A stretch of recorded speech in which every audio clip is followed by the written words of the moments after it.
Comenzamos hoy nuestro estudio del libro de Job, y este es un libro muy notable. Es el primero de los libros poéticos. En esta serie de libros que estamos comenzando hoy, tenemos además del libro de Job, los libros de Salmos, Proverbios, Eclesiastés, Cantar de los Cantares y Lamentaciones. Usted descubrirá que de este libro que tenemos aquí, así como de los demás libros poéticos, no debe tomarse como si su contenido fuera algo imaginario o irreal. Tampoco debemos interpretar con el término poético como si fuera algo que tiene rima. La poesía hebrea se forma por medio de la repetición de una idea que se llama paralelismo. Ahora, el diálogo en el libro de Job es poético. La conversación en ese día era en forma poética. Si usted ha leído alguna vez la Ilíada o la Odisea de Homero, puede tener un ejemplo de cómo era la literatura secular de entonces, porque era algo común en esos días. Ahora, este libro es algo realmente notable, como ya hemos dicho. Hay muchas cosas interesantes que se pueden decir de él. ¿Quién fue su autor? Pues bien, se ha sugerido que Moisés podría haber sido su autor. Hay otros que opinan que fue Esdras quien lo escribió. Otros dicen que Salomón. Y aún hay otros que mencionan a Job y también a uno de los amigos de Job llamado Eliú. Él es uno de los consoladores miserables, digamos, de Job. Hay quienes creen que fue este hombre Eliú quien lo hizo. No estamos muy seguros, pero puede que haya sido él quien lo hizo. Notemos lo que dicen los versículos 16 y 17 del capítulo 32 de Job. Yo pues he esperado, pero no hablaban. Más bien callaron y no respondieron más. Por eso yo también responderé mi parte. También yo declararé mi juicio. Usted puede darse cuenta de la forma en que está hablando Eliú, y puede notar que usa el pronombre yo en estos versículos en forma repetida, lo que podría indicar que él fue quien lo escribió. Ahora hay algo más que es de interés acerca de este libro. Nosotros no sabemos quién fue el autor, tampoco sabemos el período cuando vivió Job, no sabemos ni siquiera dónde vivió. Ahora sabemos que habrá personas que digan dentro de un momento que aquí podemos leer que hubo en tierra de Uz un varón llamado Job. Bueno, nosotros hemos sido presentados a este hombre y vamos a aprender mucho acerca de él, pero sinceramente hablando, no conocemos la tierra de Uz. No sabemos que ninguna persona haya podido señalar el lugar exacto donde estaba ese lugar. Hablaremos de eso un poco más adelante. Pero la época y el lugar, que son cosas de tanta importancia en estos libros o en cualquier literatura, no son mencionados aquí. No se menciona el tiempo y tampoco se menciona el lugar. Ahora podemos sugerir ciertas cosas y vamos a hacer eso. En primer lugar, quisiéramos sugerir que esto nos llega de la época de los patriarcas, debido al período de la duración de la vida de Job. Él, como usted sabe, vivió mucho tiempo, y esto indica que este hombre habría vivido en esa época en particular.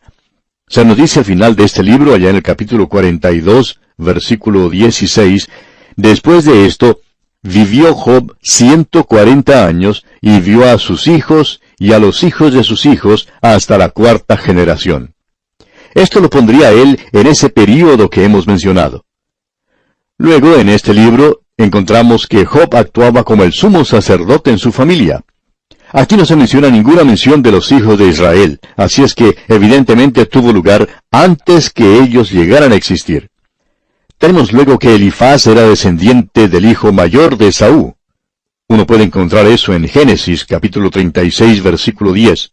Hay quienes opinan que el tiempo de este libro debería ser durante el tiempo de Jacob, y bien podría ser eso también. Lo importante acerca de este libro de Job es que hay muchos problemas que son presentados y que son resueltos en sus páginas. Este es un libro considerado como una obra filosófica mayor, y una de las cosas a determinar es ¿por qué sufre el justo? O lo podríamos decir de esta otra forma, da las razones por las cuales sufre el justo. No creemos que esto sea su enseñanza principal, aunque muchas personas toman esta posición. Luego, tenemos que fue escrito para censurar las calumnias de Satanás contra la humanidad. También fue escrito para que Job se revelara a sí mismo. Fue escrito para enseñar paciencia. Usted recuerda que Santiago nos dice, habéis oído de la paciencia de Job. Y hablando sinceramente, aún después de leer el libro, no se oye nada de la paciencia de Job. Es muy difícil ver cómo este hombre podía ser paciente. Sin embargo, veremos eso cuando lleguemos al final del libro. Luego, creemos que el propósito principal del libro de Job, y veremos esto dentro de poco, por tanto, si usted quiere estar en desacuerdo, espere un momento antes de llegar a alguna conclusión. El propósito principal del libro de Job, decíamos, es el de enseñar arrepentimiento. Usted puede ver que cuando los hombres escriben hoy un libro sobre el arrepentimiento, siempre buscan a un personaje que ha tenido un comienzo pecaminoso. Por ejemplo, tenemos a Manasés, el rey más impío que haya existido. Vemos su historia en los libros históricos del Antiguo Testamento. Él se arrepintió, y debemos decir que de esa clase de gente siempre pensamos nosotros. También tenemos a Saulo de Tarso, el enemigo más grande que tuvo el Señor Jesucristo. Él se arrepintió también. Otra persona es San Francisco de Asís, un noble libertino de su día, pero que también se arrepintió. Ahora, Dios no eligió a un hombre como esos. Él podía haberlo hecho, pero Él buscó posiblemente al mejor hombre que haya vivido en el tiempo del Antiguo Testamento. Y eligió al mejor hombre para mostrarnos que éste necesitaba arrepentirse. Al final del libro de Job dice, «De oídas te había oído, mas ahora mis ojos te ven. Por tanto me aborrezco y me arrepiento en polvo y ceniza». Y esto debería enseñar a cada creyente, a cada uno de aquellos que nos escuchan en este momento, nos debería enseñar una cosa. No importa lo buenos que creamos ser, a los ojos de Dios nos vemos como trapos de inmundicia. Esto pues debería enseñarnos que necesitamos arrepentirnos. Esta es una gran obra filosófica, como ya dijimos. Tennyson dijo de este libro que era el poema más grandioso, ya sea de la literatura moderna o de la antigua. Carlyle, el gran filósofo escocés, dijo, hablando del libro de Job, «Yo le llamo a este libro uno de los más grandes que se haya escrito por el hombre». Y Martín Lutero dijo, «Este es más magnífico y sublime que cualquier otro libro de las Escrituras». El doctor Moorhead lo dice de esta manera, «El libro de Job es uno de los poemas más nobles en existencia». Pensamos que este libro de Job es un libro que ha sido dejado de lado y muy mal entendido. Hace unos años se presentó una obra teatral llamada J.B. La escribió Archibald MacLeish, y era bastante sincero en la manera de hacerlo. Él intentó hacer una analogía entre el libro de Job y el hombre moderno, y sinceramente hablando, pensamos que él no alcanzó su objetivo.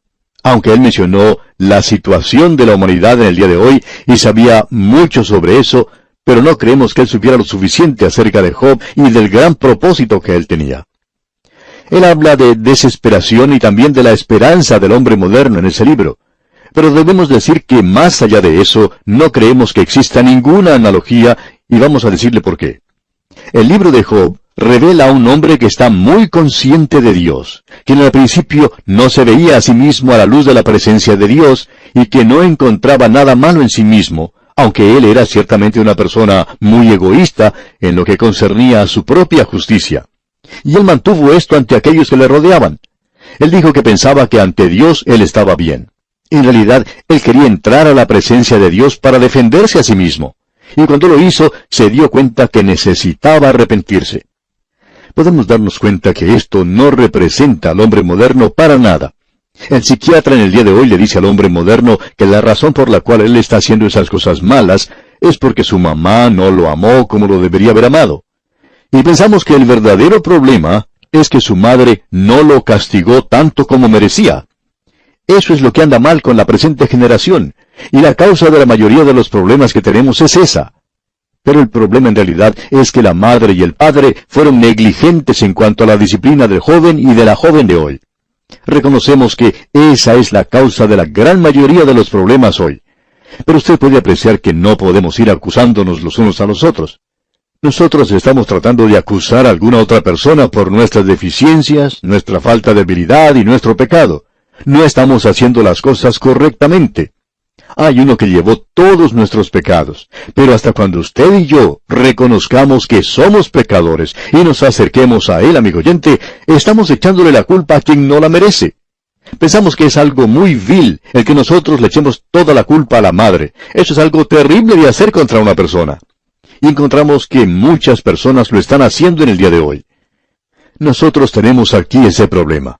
El hombre moderno se encuentra en un verdadero apuro y está en una situación desesperada, Pero su gran problema es que le está echando la culpa a otros y no se puede dirigir a ningún lugar donde pueda encontrar consuelo, porque el hombre moderno de nuestra época, con todo su materialismo y secularismo, se ha rodeado de todos los adelantos de la ciencia, pero no tiene un Dios a quien dirigirse. Uno puede visitar algunas casas modernas y encontrar que tienen un sinnúmero de artefactos modernos que los sorprenden a uno. Botones por aquí y botones por allá para encender las luces desde un lugar central sin necesidad de ir a otras partes de la casa, desde donde también se pueden hacer sonar timbres y abrir desde ese mismo lugar diferentes puertas en la casa y encender las luces de afuera. Uno nunca termina de sorprenderse cuando ve cosas como estas. Y esto para ellos es algo que les da seguridad, y muchos de nosotros tenemos cosas similares. ¿Por qué? Porque el hombre moderno, amigo oyente, no tiene cómo ir a Dios hoy. No tiene un Salvador a quien dirigirse. Job lo hizo. En realidad, Dios le está dando a él una experiencia que finalmente lo llevará a la presencia misma de Dios. El hombre moderno en nuestros días está pasando por una experiencia en la cual, aún en esta sociedad tan materialista y confiada en todos esos artefactos modernos y con todas las comodidades de la vida, se halla completamente a la deriva en un mar sobre un pequeño pedazo de madera. No sabe ni a dónde está ni cuál es su rumbo. Y eso es algo que nos asusta, diremos de paso. En realidad, en la actualidad hay algunas personas que están pensando que más allá debe haber alguien. Tenemos una canción moderna que dice, «Pon tu mano en la mano del hombre de Galilea». Pues bien, así nos estamos acercando a la realidad. Pero aún así pensamos que no están dando en el blanco, porque uno tiene que acercarse a Él como pecador. Usted lo tiene que aceptar a Cristo primero, es decir, como Salvador.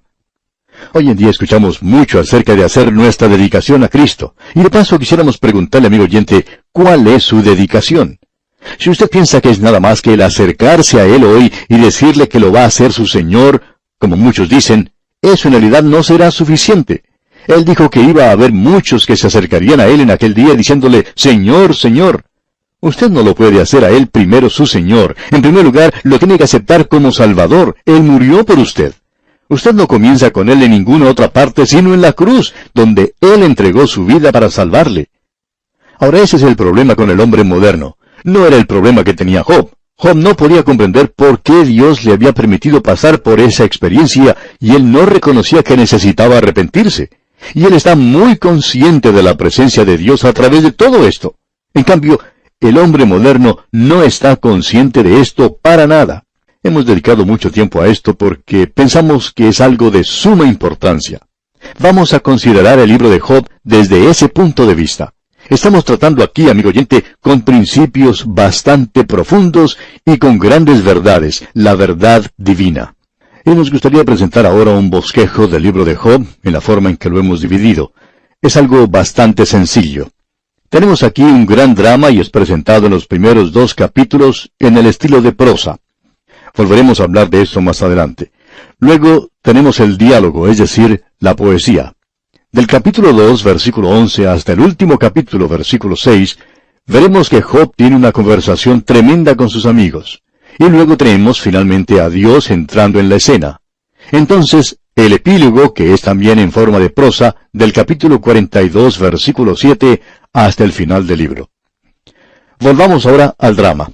Tenemos aquí 5 escenas. La primera escena se desarrolla en la tierra de Uz, y donde se presenta a Job como un hombre muy próspero que goza de mucha tranquilidad.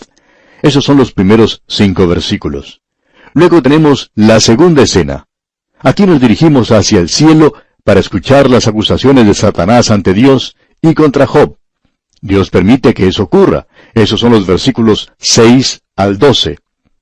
La tercera escena tiene lugar nuevamente en la tierra de Uz, y vemos que comienzan a presentarse los problemas para Job. Él pierde a sus hijos y su riqueza.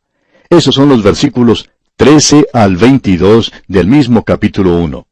Luego, la escena nuevamente tiene lugar en el cielo. Esto lo vemos en el capítulo 2, en los primeros 6 versículos. Y aquí tenemos otra vez a Satanás ante Dios. Luego, finalmente, volvemos a la tierra en el versículo 7 del capítulo 2 hasta el versículo 10. Esto es nuevamente la tierra de Uz, y vemos que Job ha perdido su salud y también la compasión o simpatía de su esposa. Este es un libro tremendo, podemos decir de paso, Y vamos a ver en realidad lo que Satanás está haciendo contra este hombre, quitándole todo lo que tiene para que él llegue a negar a Dios. Y aún su propia esposa sugiere que lo haga. Le dice, maldice a Dios y muérete.